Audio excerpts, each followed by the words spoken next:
Bueno, muy buenas tardes. Realmente esta tarde ha sido para mí llena de emociones, de alegrías. Querido Jorge Landi, estoy en este momento en la casa de Víctor Abel Jiménez y bueno, te quiero agradecer tanto hoy en tu programa que has difundido el material que bueno, dentro de poco termino de grabar. Y cuando escuché esa huella soy de Arbolito, cuando escuché el tema a Don Lucas y también cuando esa hermosísima huella para mis paisanos, son los temas que más te destaco porque son los temas que llegan a mis raíces, porque hablar de Coronel Vidal para mí me lleno de emoción, porque como vos sabés mi familia era del querido Arbolito.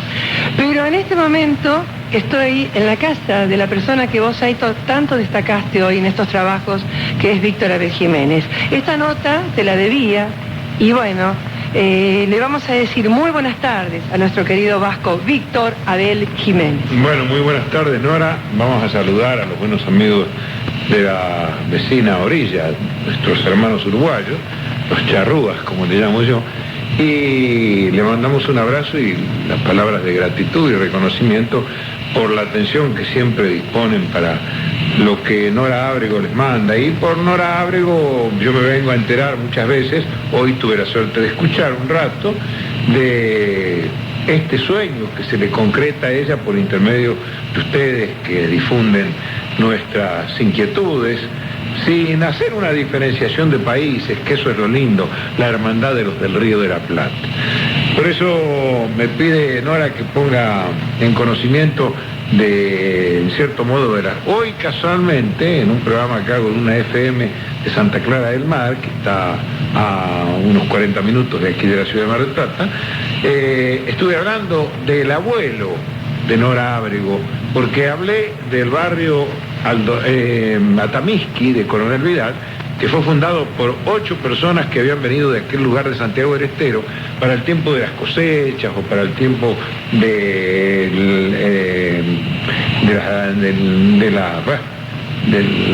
a las ovejas cuando le quitan la lana, ¿cómo es? De la esquila. Y entonces mencioné a las 8 personas y entre ellos figuraba el nombre de Ábrego, o sea, de aquellos santiagueños que venían a trabajar a mis pagos, acá al sur, para el tiempo de las cosechas, para el tiempo de las esquilas, y un año no les fue bien, y uno de ellos fue a buscar las mujeres, la familia, algunos que vendrían con los hijos, y en Coronel Vidal, el pago de Nora Ábrego, perdón, y trabajaron, mandaron a buscar la señora, vinieron con la familia y en la municipalidad le dieron tierra. Y ellos hicieron los ranchos ahí y quedaron todos a vivir en Coronel Vidal con su familia, pero siguieron siendo atamisqueños, por eso el barrio se llama Atamisqui y existe hoy el barrio Atamisqui. Lo que ya no quedan es aquellos, quedará algún sobreviviente, como el caso de Nora, que el abuelo de ella fue uno de los 8 aquellos que vinieron de Atamisqui y se afincaron en Coronel Vidal. Por eso ella es muy hincha de Soy de Arbolito. Primitivamente el nombre de mi pago fue Arbolito.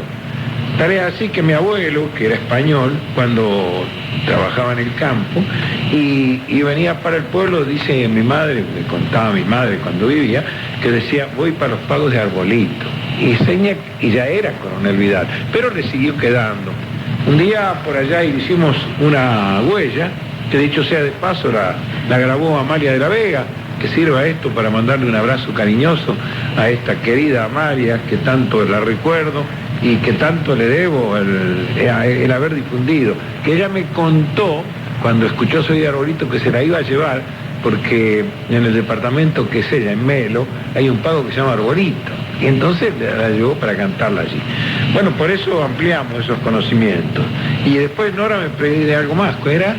Sí, que como ha difundido Landi ese tema a Don Lucas, que es sacado de la realidad, Don Lucas, ¿no? Claro. Bueno, yo generalmente me he basado en eso, ¿no? Porque uno para ser atrevido y componer tiene que tener por lo menos bases y raíces y buscar aquello que sea real. Y como la familia de Nora lo habrán mencionado tanto a Don Lucas Alto, de apellido. Claro que sí. Y yo tuve la suerte de tratarlo, de conocerlo, y era un hombre que tenía una rara habilidad para ejecutar la guitarra.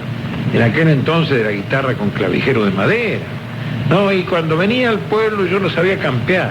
Y lo llevaba de esas piezas que tienen los muchachos solteros en una panadería, y le conseguíamos una guitarra y decía otro timbre a cada rato. Y don Lucas nos hacía conocer temas, pero viejísimos de la música. La encontré en un boliche, esta la tocó un músico, decía que tocaba la guitarra, y me dijo que se llamaba tal. Y bueno, y así nos entretenía don Lucas Salto. Me quedó el recuerdo inolvidable de don Lucas, porque era un personaje típico. Entonces no tuve que hacer un estudio muy grande dentro de mi cabeza, sino que traté de pintarlo tal cual era. Por eso era don Lucas Salto de apellido, y se llamaba don Lucas. El apellido ni cuenta, total, con el don y el nombre se abría paso donde quiera. Y era verdad que se abría paso, porque era un paisano de verdad, un paisano todo corazón, todo sentimiento, y nosotros lo escuchábamos con unción y con respeto. Pedrito Donda, Pluma Calleja, Tío Alejo, todos nos reuníamos ahí para escucharlo. Y a mí me quedó ese recuerdo, y un día encontré, una vena para llevarlo a graficarlo como una poesía, y así quedó, y se llamaba don Lucas. Se llamaba don Lucas.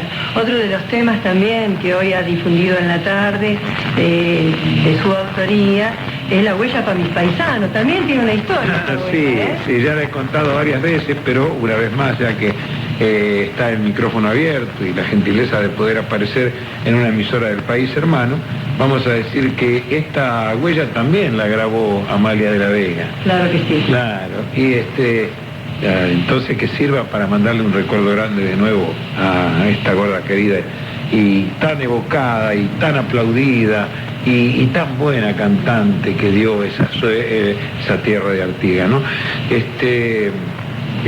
Para mis paisanos ocurre que el Chino Martínez estaba radicado en España, se escribía conmigo y me mandó a pedir una huella, y yo le mandé la letra para mis paisanos, para que él arme la parte musical.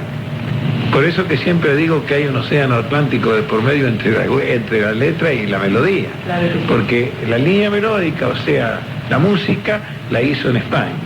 Y yo aquí en Mar del Plata, o por la zona, o por Vidal, hice esta letra aquí. Qué buena hacer para mis paisanos. Exactamente, una ofrenda para mis paisanos. Claro, entonces ahora yo tengo la suerte que inclusive la ha grabado Nora, con su proverbial característica criolla, o sea que le ha dado todo el tipismo y el colorido que tiene que tener una huella para ser enmarcada como canto sureño, ¿no?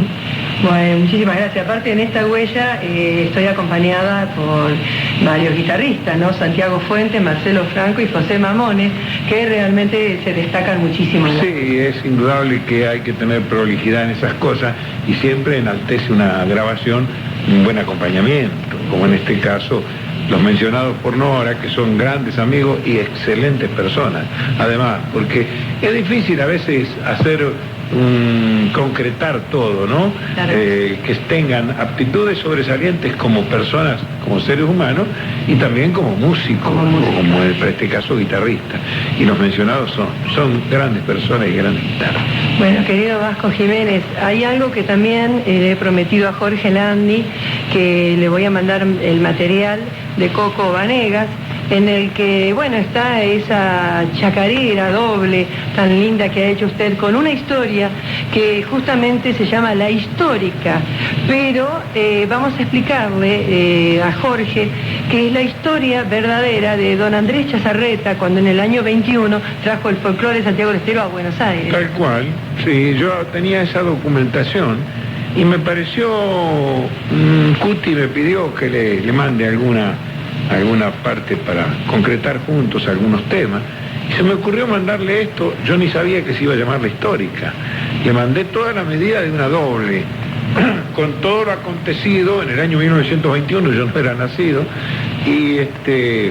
pero tenía toda la documentación con todos los nombres de la persona que jugó los bailarines, las bailarinas, de los músicos que trajo Andrés Chazarreta al Teatro Politeama, y retrocedimos al año 1921, lo agrupamos ahí, y me sorprendió el lindo nombre que le encontraron entre Cuti Carabajal y Coco Banega, que le pusieron la histórica. Hasta en eso es recibido el halago de los colaboradores, como ha sido Cuti con la música.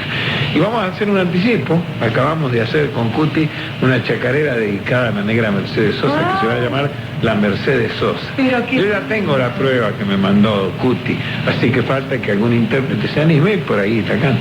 Bueno, felicitaciones, aparte que bien merecido, ¿no? Algo a una persona como Mercedes Sosa que nos ha... Yo creo que hay que tratar de rescatar esas cosas y no esperar que una persona desaparezca para que uno le pueda rendir tributo y hacerle una demostración de cariño y de admiración, ¿no? Claro. Y yo la verdad que le agradezco mucho a Mercedes por todo lo que ha hecho por el canto argentino.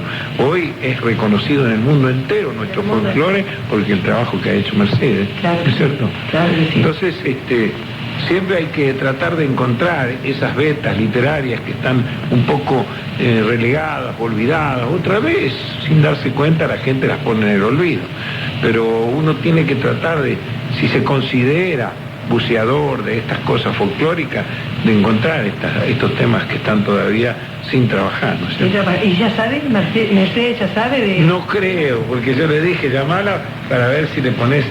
Yo le pondría a la Mercedes Sosa, pero por allá es capaz que a ella le gusta más la negra Mercedes, claro que ¿es sí. cierto? Entonces opinión. Le dije, llamara por teléfono, dale un abrazo de parte mía y que ella bautice el tema. Bueno, no sé qué habrá pasado. Qué primicia que tenés, Jorge Landi, porque ni yo lo sabía, así que bueno, gracias. Sí, claro, salen las conversaciones que a veces uno las tendría que tener un poquito relegadas, por si no pasa nada, pero hay que ser sincero, la ¿cierto? Está, aparte del tema ya está. Sí. Así que bueno, ¿cómo no? Sí. Qué lindo. Y volviendo a don Andrés Chazarreta, ¿usted lo conoció más cuál es? Sí, yo tuve la suerte de tratarlo alguna vez en el R1 Radio El Mundo y ese día me regaló una fotografía, me la dedicó, me acuerdo. Y después un periodista, Simadón de apellido, yo se la di porque en ese entonces yo escribía para un diario que se llamaba La Mañana y una vez por semana salía una tira que yo mandaba de folclore y puse la fotografía de don Andrés Chazarreta y alguna referencia de su vida y se perdió la foto, pero me quedó el recorte donde se lee clarito a Víctor A. Jiménez, don Andrés Chazarreta. ¡Ay, qué lindo! Un recuerdo muy grande, porque don Andrés fue una figura que tenemos que evocarla en forma agradecida. Él trabajó mucho cuando no trabajaba nadie. Yo podría decir que es la figura mayor del folclore argentino, sin temor a equivocarme. Pero si me equivoco, que me sepan disimular o respetar el concepto, porque yo creo que fue la figura sustancial de la música del norte. Y sobre todo que él era inspector de escuelas.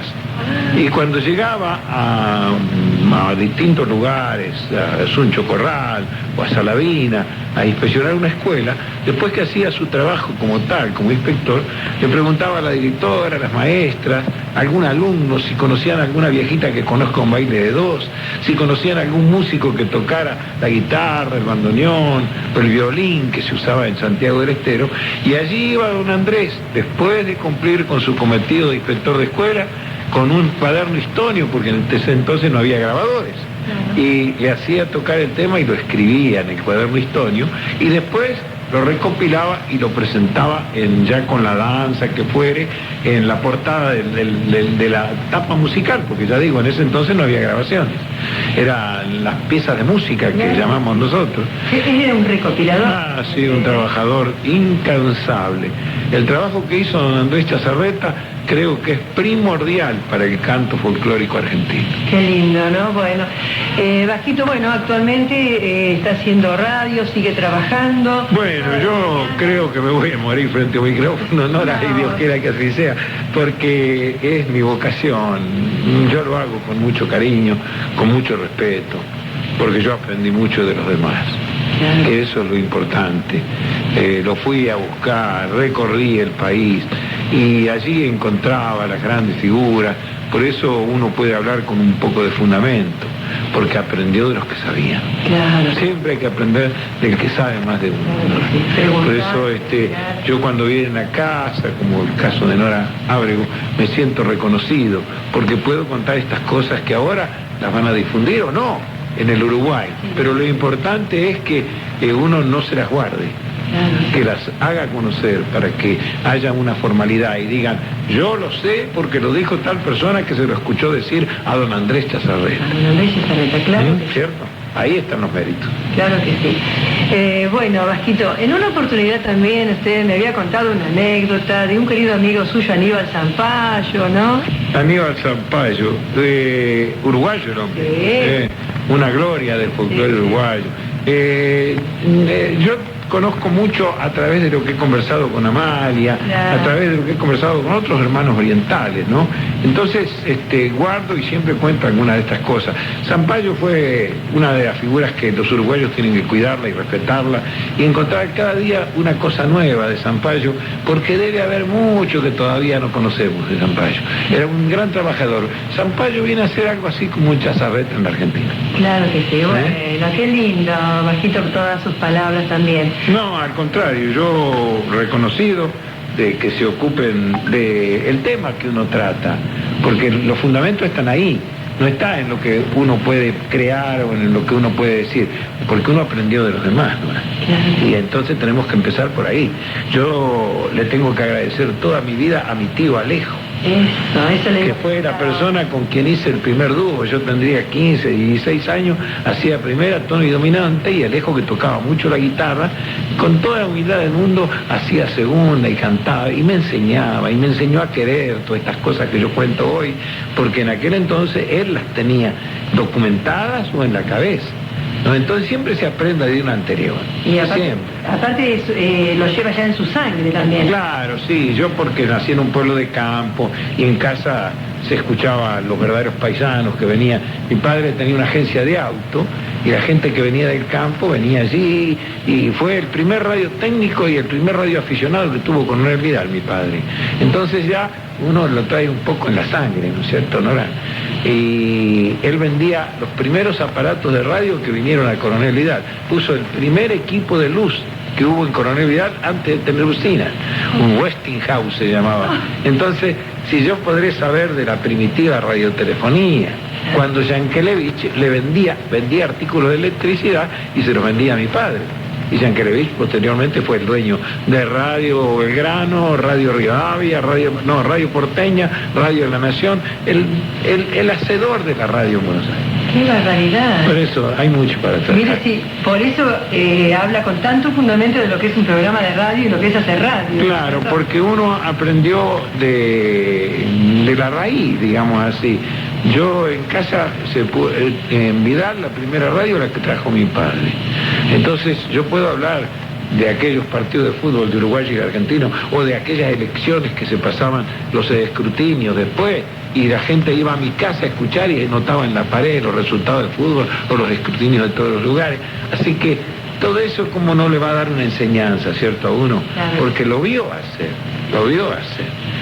Bueno, muchísimas gracias. No, al contrario, el agradecido soy yo y a tus órdenes siempre.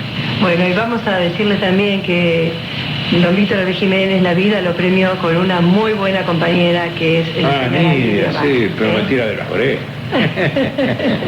Una estudiosa, una maestra, maestra rural, muy trabajadora, una trabajadora. Muy trabajadora. Y sobre todo que todo lo que uno aprendió se lo fue contando a él y él lo inculcó al chico en el colegio. O sea que le hemos dado continuidad a este sueño de querer las cosas de nuestra tierra. Claro que sí. Bueno, muchísimas gracias, Vasquito. Y que no se me olviden estos amigos de pasarle un cariñoso recuerdo a Amalia de la Vega. Amalia de la Vega. Sí, yo tengo muchos amigos allá que pulsan la guitarra, que cantan. La verdad que somos hermanos, incuestionablemente. Pero Amalia es una cosa muy especial. Es que es especialista. Ella venía del Uruguay especialmente a Mar del Plata, contratada por la vieja radio Mar del Plata, por el señor Marín, que era uruguayo, y la traía a hacer ciclos en vivo. Y yo le escribía los programas, y entonces ahí nació nuestra amistad con Amalia. La hice conocer Coronel Vidal. Y se compró un par de alpargatas en el camino. ¿Conoció al tío Alejo también? Sí, el tío Alejo le pasó una canción que tiene grabada ahí. Qué lindo, qué lindo que todo esto sepan los uruguayos, que viene de muchos años atrás. Sí, de muchos años. Una amistad con ellos. Y con mucho afecto y con mucho respeto y mucho cariño. Y yo siempre digo que tenemos el mismo color de la bandera también. Claro. Así que somos uno solo. Claro. Muchísimas gracias. Chao. Muchas gracias, Jorge. Y así estaba la palabra de nuestro querido amigo, gran tradicionalista, Víctor Abel Jiménez. De esta manera, es un mensaje para tu programa desde la Cruz del Sur.